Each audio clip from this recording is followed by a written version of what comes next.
Jumpa lagi di Vestok, channel yang membahas mengenai keuangan, bisnis, dan juga investasi. Terima kasih pada Bapak Ibu sudah klik video ini. Di kesempatan kali ini kita akan kembali belajar bersama. Lagi-lagi kita belajar lagi ya Bapak Ibu. Kita akan membahas bedah emiten, yaitu emiten asuransi lagi. Dan emiten asuransi ini kami rasa layak untuk kita cermati bersama karena valuasinya masih relatif murah dan ukurannya lebih besar dibandingkan yang kemarin kita bahas, yaitu ASDM ya. Kodenya ini adalah Tugu. Dan ini menjadi salah satu asuransi yang merupakan perusahaan BUMN ya. Jadi pastikan Bapak Ibu tonton video ini sampai akhir Bapak Ibu. Dan bagi Bapak Ibu yang baru join, langsung saja klik subscribe karena nanti setiap minggu kita akan bahas video-video mengenai keuangan, bisnis, dan juga investasi.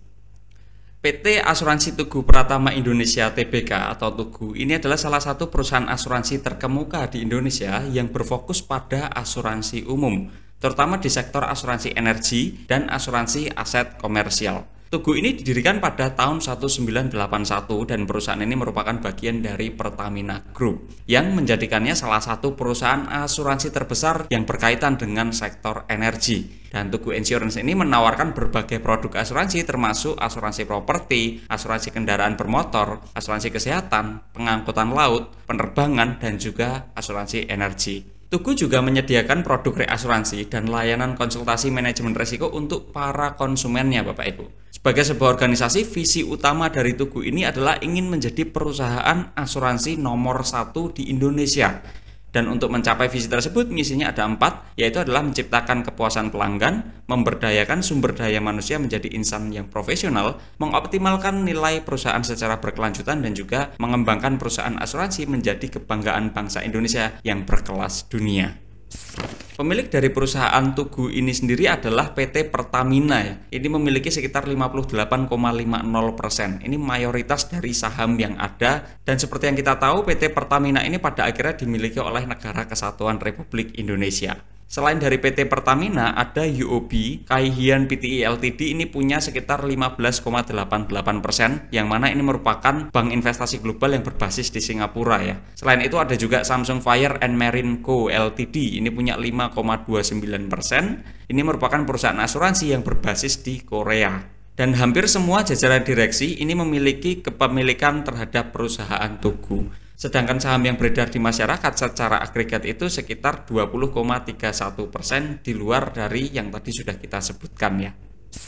Untuk struktur organisasi dari Tugu ini sendiri, jumlah komisaris dan juga jumlah direkturnya itu cukup efisien kami nilai, karena jumlah komisarisnya ada 5 orang dan jumlah direkturnya ada 5 orang. Dan ada juga yang diberi tanda bintang, yaitu Bapak Abdul Gofar, serta 2 bintang, yaitu Bapak Tajuddin Noor ya. Untuk Bapak Abdul Gofar ini merangkap sebagai komisaris independen juga Bapak Ibu. Sedangkan yang tanda 2 bintang ini telah lulus hasil penilaian kemampuan dan kepatuhan OJK per 18 Januari 2024. Ada perubahan pada jajaran Dewan Komisaris ya, yaitu Bapak Abdul Gofar itu tadi menggantikan Ibu Dian Masyita. Selanjutnya kita akan melihat profil dari Bapak Abdul Gofar dan juga Bapak Tatang Nur Hidayat ya, selaku pimpinan komisaris dan juga pimpinan direktur. Ada baiknya Bapak Ibu juga mengetahui profil masing-masing komisaris dan juga masing-masing direkturnya untuk mendapatkan gambaran yang lebih solid.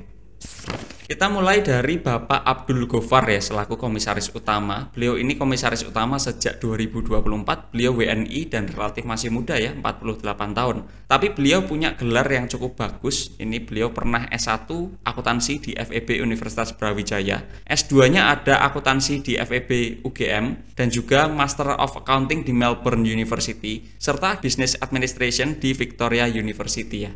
Secara garis besar, Bapak Abdul Gofar ini punya keahlian utama di bidang akuntansi. Beliau bahkan pernah menjabat sebagai Dewan Sertifikasi The Indonesia Institute of Public Accountant atau IAPI dan juga Dewan Sertifikasi Chartered Accountant Ikatan Akuntan Indonesia atau IAI. Sedangkan dari sisi Bapak Tatang Nur Hidayat sendiri, beliau adalah direktur utama ini sejak 2013, jadi sudah lama ya di perusahaan Tugu ini. Beliau adalah WNI dan usianya relatif masih muda, 38 tahun. Pendidikan beliau itu S1-nya di Universitas Diponegoro, sedangkan S2-nya adalah Master Ekonomik Islam di Sekolah Tinggi Ekonomi Islam atau STIE Tazkiyah. Secara garis besar, Bapak Tatang Nur Hidayat ini punya keahlian di bidang ekonomi dan asuransi syariah. Beliau juga memegang sertifikasi sebagai AIIS atau Associate of Islamic Insurance Society dan QRGB atau anggota dari organisasi asuransi. Baik Bapak Abdul Gofar dan juga Bapak Tatang Nur Hidayat ini tidak memiliki hubungan afiliasi dengan jajaran komisaris, direktur maupun pemegang saham lainnya. Untuk model bisnis dari Tugu ini sendiri, secara garis besar ya, model bisnisnya berfokus pada penyedia layanan asuransi umum yang mencakup asuransi konvensional dan juga syariah. Tugu ini melayani berbagai jenis klien mulai dari BUMN, UKM hingga pasar retail. Produk utamanya meliputi asuransi properti, kendaraan, kesehatan hingga asuransi syariah, serta memperluas jalur distribusinya melalui kerjasama bank assurance dengan lembaga keuangan syariah seperti Bank Jabar Banten Syariah dan juga BCA Syariah. Dari aset yang dimiliki oleh Tugu ini lalu diinvestasikan ke berbagai instrumen yang dominasinya kalau kita cek itu pada efek-efek ya. Per kuartal 3 2024 ini kalau kita cek aset investasinya ada sekitar 12-an triliun dari ekuitasnya 10-an triliun. Jadi sebetulnya Tugu ini bisa meleverage ekuitas yang dimilikinya dengan bisnis model asuransi ini. Selain itu, Tugu ini memitigasi sebagian risiko yang ditanggung dengan melakukan reasuransi ke perusahaan reasuransi yang menjadi mitra bisnisnya ya.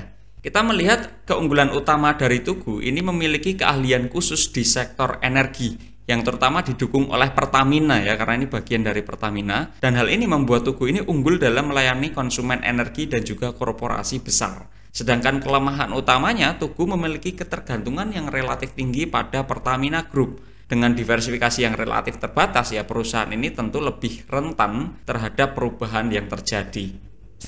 Untuk segmen bisnis dari Tugu sendiri, mereka membaginya menjadi 4 poin ya, kalau kita lihat berdasarkan laporan keuangannya. Yang pertama adalah asuransi kerugian. Ini dioperasikan oleh perusahaan induk Tugu Insurance dan juga entitas anaknya. Segmen ini melayani klien besar seperti PT Pertamina itu sendiri, anak perusahaannya dan juga afiliasinya ya, serta KKKS ya, atau kontraktor kontrak kerjasama. Dan Tugu Insurance ini juga melayani berbagai korporasi di sektor energi dan juga non-energi serta UMK. Inilah yang menjadi core bisnis dari perusahaan Tugu ini sendiri. Dan pada segmen reasuransi, segmen ini dijalankan oleh entitas anak yaitu PT Tugu Reasuransi Indonesia atau Tugure. Dan saat ini Tugure ini menyediakan layanan reasuransi untuk perusahaan asuransi umum, asuransi jiwa, perusahaan penjaminan, dan perusahaan reasuransi lainnya. Pada segmen yang ketiga ada sewa dan juga bisnis terkait. Segmen ini dijalankan oleh PT Pratama Mitra Sejati dan segmen ini meliputi penyewaan ruang kantor dan kendaraan Bapak Ibu.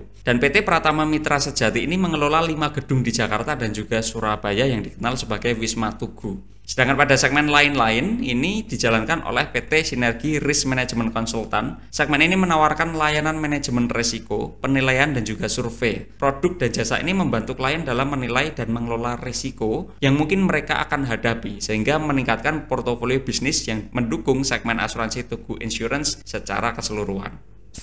Kalau kita melihat wilayah operasi dari perusahaan Tugu ini sendiri, Tugu beroperasi di Indonesia dan memiliki wilayah operasi juga di luar negeri ya, dengan adanya kantor perwakilan di Hong Kong dan juga di London.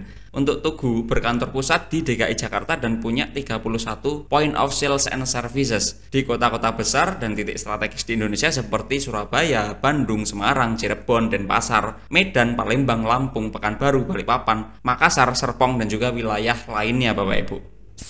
Setelah kita perdalam mengenai strategi dan pengembangan bisnis dari Tugu ya, kita mencari tahu target revenue dan juga laba yang ditetapkan oleh manajemen di tahun ini, di tahun 2024 ya. Target premi bruto Tugu di tahun 2024 ini mereka mentargetkan naik 6% dari realisasi dari tahun 2023 atau setara dengan 8,17 triliun rupiah Bapak Ibu. Dan kalau kita melihat dari kinerja kuartal 3 2024 ini ya cukup on track nih. Sedangkan target perolehan laba tahun berjalan di tahun 2024 ini targetnya adalah mengalami penurunan sekitar 17% dari tahun lalu atau setara dengan 1,08 triliun rupiah. Nah, kenapa targetnya itu kok turun 17% ya? Jadi sebagai catatan bahwasanya di tahun lalu Tugu itu mendapatkan pendapatan lain-lain yang cukup signifikan ya dari kasus litigasi antara perseroan antara Tugu ini dengan Citibank ya. Di mana Citibank ini harus membayar kepada Tugu sekitar 938,44 miliar rupiah atau hampir 1 triliun tuh Bapak Ibu. Sehingga dengan ini ya jelas di tahun lalu labanya itu sangat tinggi berdasarkan datanya ya, dan itu dari pendapatan lain-lain. Sehingga secara relatif ya tidak bisa lagi diperoleh di tahun ini karena itu pendapatan lain-lain bukan dari core bisnisnya. Nah, pada target 1,08 triliun rupiah dari laba tahun berjalannya ini, kalau kita lihat dari kuartal 3 2024 ya, secara relatif masih agak jauh lah. Ya, kita estimasikan di tahun ini laba bersihnya di bawah dari target 1,08 triliun rupiah. Lalu pertanyaannya bagaimana manajemen itu mencapai target yang sudah ditetapkan ya? Ada 4 poin besar yang kita catat. Yang pertama adalah inovasi produk dan ekspansi pasar.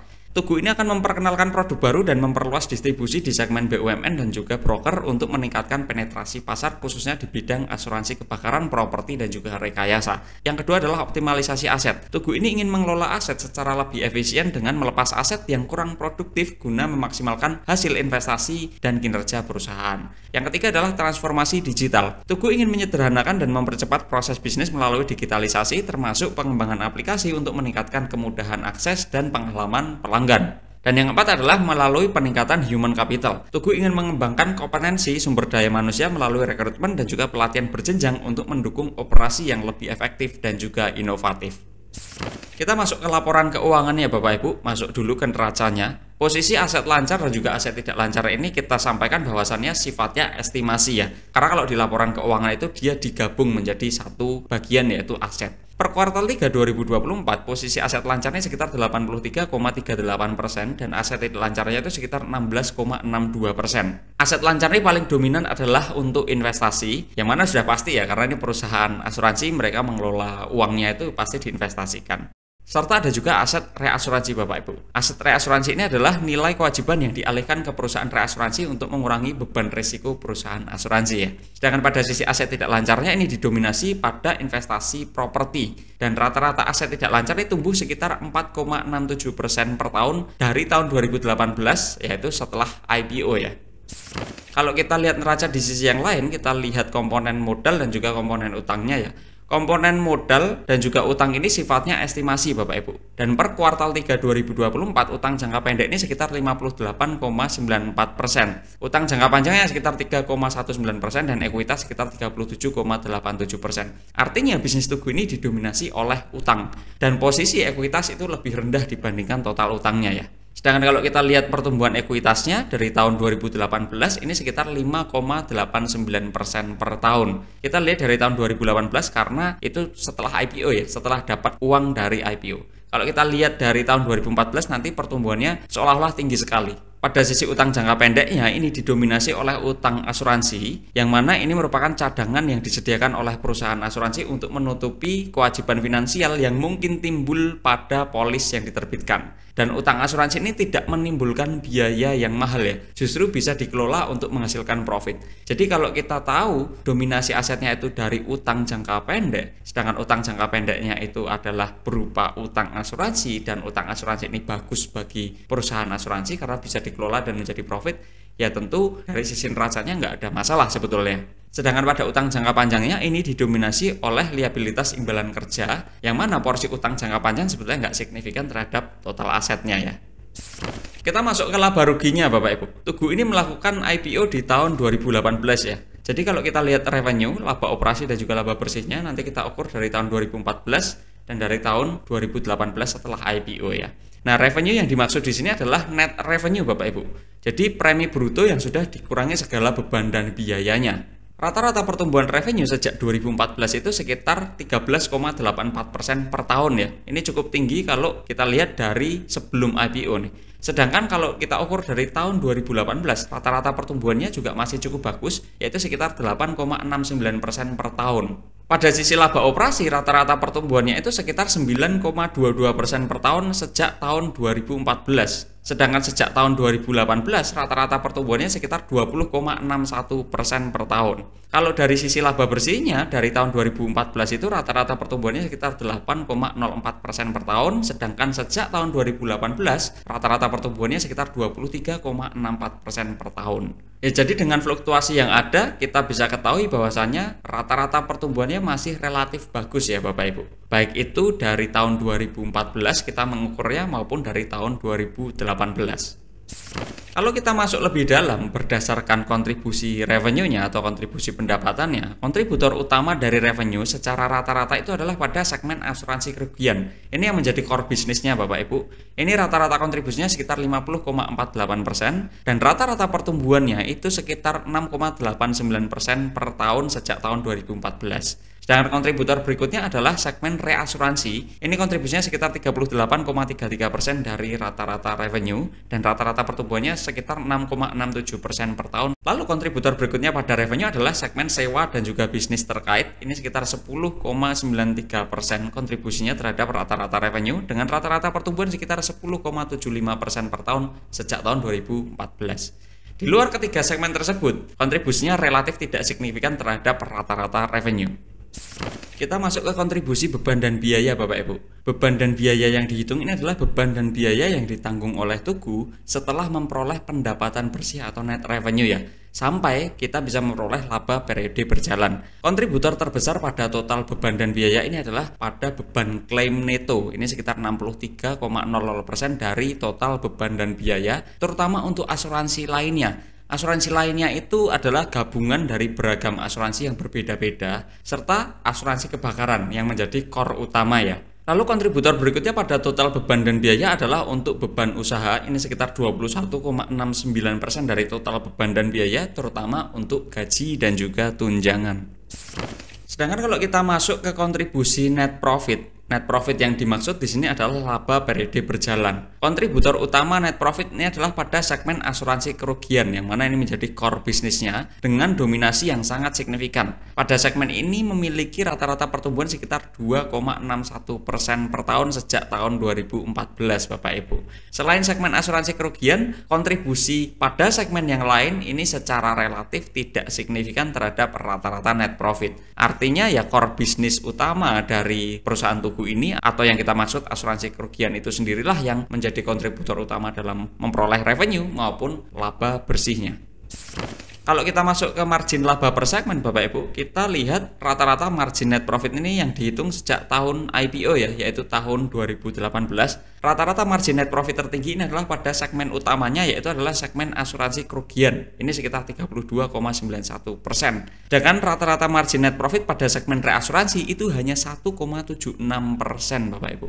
Dan rata-rata margin net profit pada segmen sewa dan juga bisnis terkait ini sekitar 22,06%. Ya sejalan dengan data yang ada, sebenarnya kami juga lebih sepakat kalau sebuah bisnis asuransi itu masuk ke area yang mereka kuasai. Karena kalau segmen bisnisnya itu terpisah-pisah dan area bisnisnya itu tidak mereka kuasai, akhirnya bisa merusak margin labanya. Sedangkan aset yang dibutuhkan mungkin jadi lebih besar dan resiko bisnis jadi lebih besar lagi.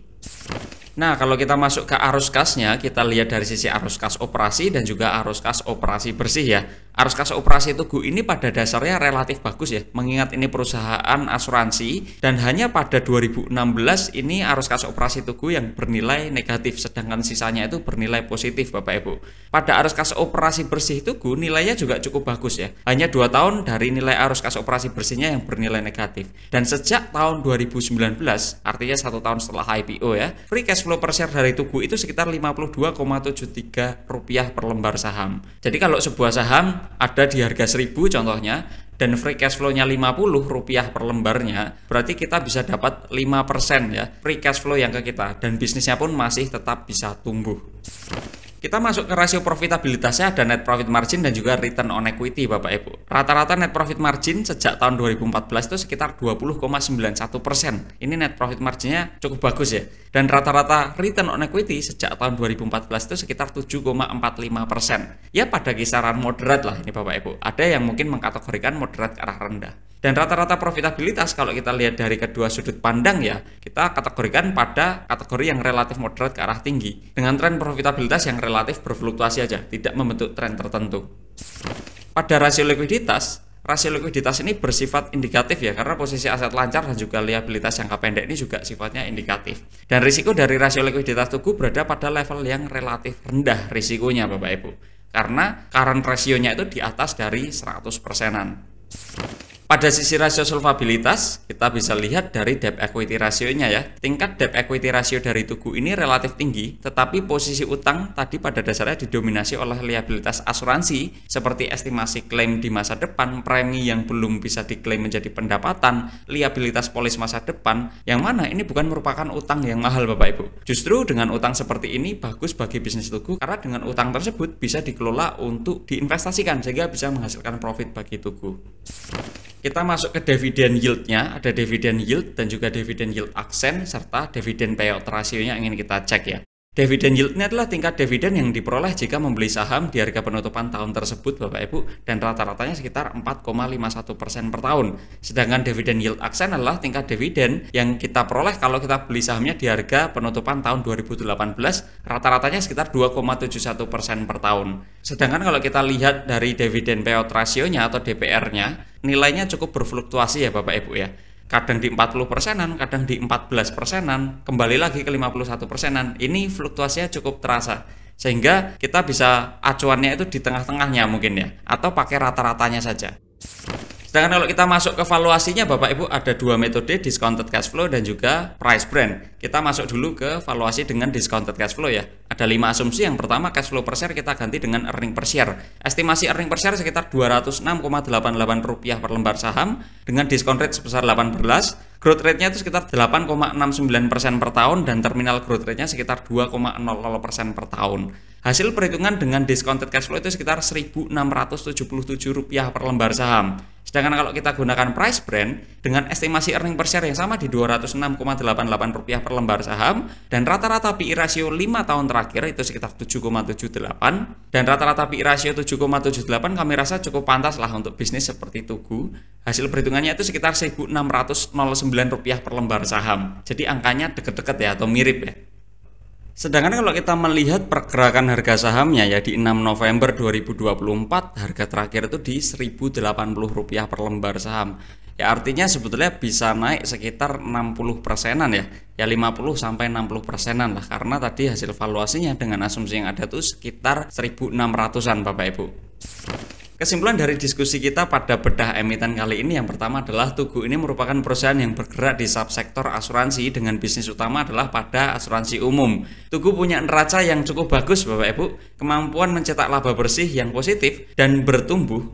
Sedangkan arus kas operasinya itu berfluktuasi tapi tetap relatif bagus. Serta tingkat dividen yang cukup menarik juga. Di harga saat ini di 1080 kami rasa Tugu ini berada di bawah valuasi bisnisnya atau masih undervalued ya Bapak Ibu.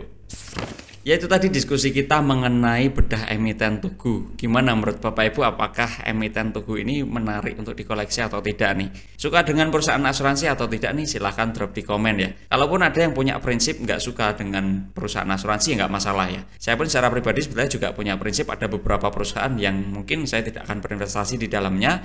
Yaitu terlepas satu orang dengan yang lain, filosofi masing-masing nggak ada masalah. Yang terpenting di sini kita informasikan bahwasannya ini bukan rekomendasi jual maupun beli dan Bapak Ibu harus melakukan analisis ulang serta analisis lebih lanjut ya karena tindakan investasi itu mengandung risiko. Terima kasih pada Bapak Ibu sudah berkontribusi terhadap pertumbuhan channel ini dan terima kasih juga pada Bapak Ibu sudah menonton video ini sampai akhir. Tonton juga video-video kita yang lain dan sampai bertemu di video selanjutnya Bapak Ibu. Terima kasih dan selamat siang.